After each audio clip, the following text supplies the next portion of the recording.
Universitas Pamulang. Luar biasa ya sahabat semua, untuk acara bedah buku ini ada 12 sesi. Kita akan melihat lebih mendalam isi pada bab ini. Sekarang adalah sesi ke-11 yang berarti membahas tentang bab tentang penjelasan Dewan Pengawas Syariah dan juga Dewan Pengawas Nasional Syariah. Baik, sebelum kita mulai acara ini, saya Niken Kurniawati sebagai pemandu acara pada hari ini ingin memperkenalkan kepada para narasumber kita yang keren-keren ini. Silakan memperkenalkan diri dari sebelah sini. Perkenalkan, nama saya Nasir. Perkenalkan, nama saya Muhammad Yuladi Firihal. Baik, mungkin kita mulai acara ini para narasumber. Saya ingin bertanya, bagaimana cara kalian menulis buku chapter ini? Coba dong menjelaskan pengalamannya kepada kami. Pengalaman dalam menulis buku ini, kita ingin menciptakan sebuah karya yang terbaru yang mana kemungkinan belum ada orang yang menulis buku seperti ini, yaitu tentang Dewan Pengawas Syariah dan juga Dewan Pengawas Nasional Syariah, yang mana tujuannya untuk memberi penjelasan tentang bagaimana fungsi dan juga tugas-tugas Dewan Pengawas Syariah dan juga Dewan Pengawas Nasional Syariah. Kalian kan nulis ini bareng-bareng ya. Kira-kira apa nih kendala yang kalian alami selama penulisan buku ini? Dalam penulisan buku ini kami banyak menghadapi kendala, salah satunya itu dalam membagi waktu. Saya pribadi sangat sulit untuk membagikan waktu karena saya kuliah sambil kerja, jadi tidak full dalam berkuliah. Dengan membagikan waktu tersebut, alhamdulillah buku chapter ini bisa kami selesaikan. Penulisan buku ini kira-kira ada teknik bikin atau plagiasinya nggak ya? Kira-kira berapa untuk plagiasinya dan bagaimana kalian menangani hal tersebut? Untuk pembuatan buku ini, kami menulis dengan secara detail dan juga mencari referensi di Google Scholar dan juga buku-buku ekonomi yang ada di Indonesia.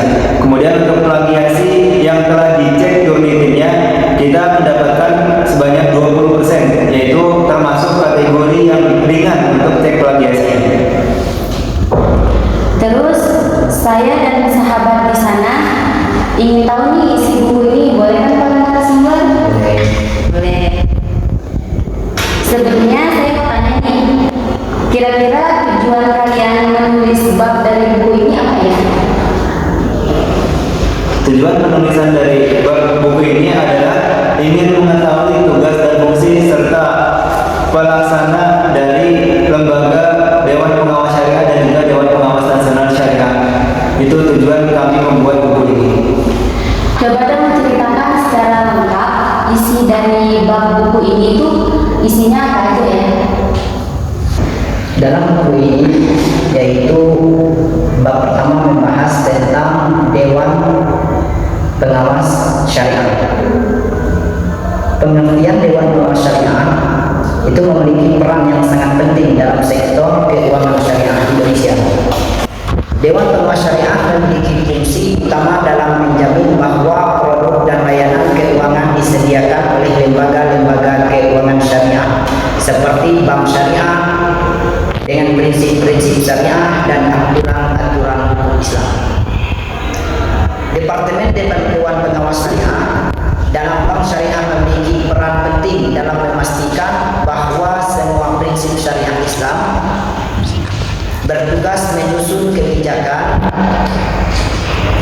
memantau transaksi dan produk, memberikan pelatihan kepada karyawan, dan mengelola risiko reputasi.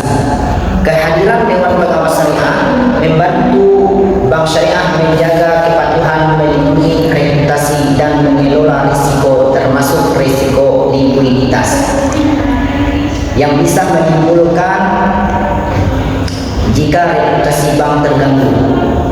Dewan Pengawas Syariah khususnya dalam kerangka kerja di Indonesia yang bertugas mengawasi serta memastikan kepatuhan lembaga-lembaga keuangan syariah terhadap prinsip-prinsip syariah dalam operasional mereka. Dewan Pengawas Syariah memiliki peran sentral dalam menjaga integritas dan keterbukaan industri keuangan syariah serta serta memberikan keyakinan kepada nasabah dan masyarakat bahwa produk dan layanan keuangan yang mereka gunakan sesuai dengan ajaran Islam.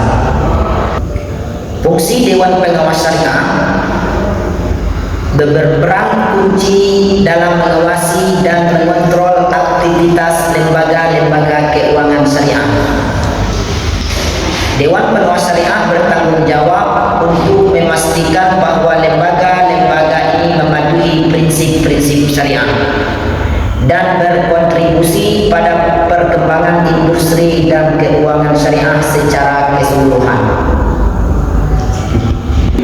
Kemudian untuk bab selanjutnya yaitu tentang Dewan Pengawas Nasional Syariah.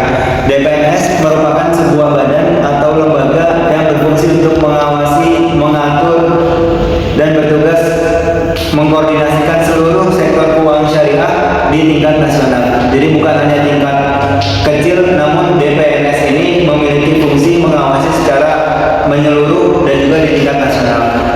Fungsi utama DPNS adalah membentuk kebijakan, memastikan koherensi, dan mendukung perkembangan industri keuangan yang ada di Indonesia, yang ada di negara tersebut. Fungsi peran paling utama dari DPNS ini adalah mengkoordinasikan antar lembaga keuangan syariah, yang mana di dalamnya ada lembaga pinjaman keuangan syariah, kemudian bank syariah, dan juga tujuannya adalah menghindari tumpang tindih dan menciptakan sinergi antara mereka. Kemudian tugas dari DPNS pengaturan, membuat peraturan dan juga membuat kebijakan tentang jalannya lembaga-lembaga keuangan syariah yang ada di tingkat nasional.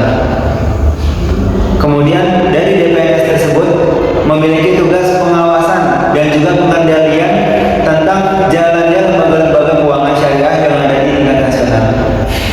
Luar biasa ya pembahasannya. Kalian yang masih muda ini bisa menulis keren ini. Mungkin bisa menjadi motivasi atau inspirasi bagi teman-teman semua yang menonton di sana. Baik, selanjutnya apakah nama kalian semua akan dicantumkan di buku ini? Baik, di sini kami selaku penulis memang tidak dicantumkan nama kami masing-masing karena kami berbagi tugas untuk menyelesaikan buku ini. Dalam hal ini, dalam judul ini saya sendiri yang tercantum namanya. Teman saya ini ada lagi buku yang akan kami buat bersama. Terakhir saya mau nanya nih, siapa sih yang memberi ide gagasan untuk kalian menulis buku ini? Untuk yang memberi ide gagasan untuk membuat buku ini adalah kami semua membuat rangkaian-rangkaian bab mana dan perihal apa yang belum dituntaskan, dijelaskan dalam perekonomian yang ada di Indonesia. Termasuk kita mencari penjelasan tentang Dewan Pengawas Syariah dan juga Dewan Pengawas Nasional Syariah. Keren banget ya, kalian yang bisa kuliah di Jepang bisa menulis karya tulis seperti ini. Buku ini model penerbitnya apakah dari kampus atau dari mana ya? Buku ini terbit dari penerbit yang resmi yang terdaftar di IKAFI ber-ISBN. Luar biasa ya, sangat menginspirasi. Terima kasih kepada narasumber yang telah men-share informasi ke saya dan para sahabat di sana. Sebelum kita akhiri, saya ingin infokan ke sahabat semua, jika kalian ingin membeli buku ini, kalian bisa klik nomor yang tertera di bawah ini. Terima kasih ya sahabat semua yang sudah menonton bincang-bincang santai sehingga menjadi tambahan ilmu kalian. Amin. Sampai jumpa di lain waktu, sahabat semua. Sampai jumpa.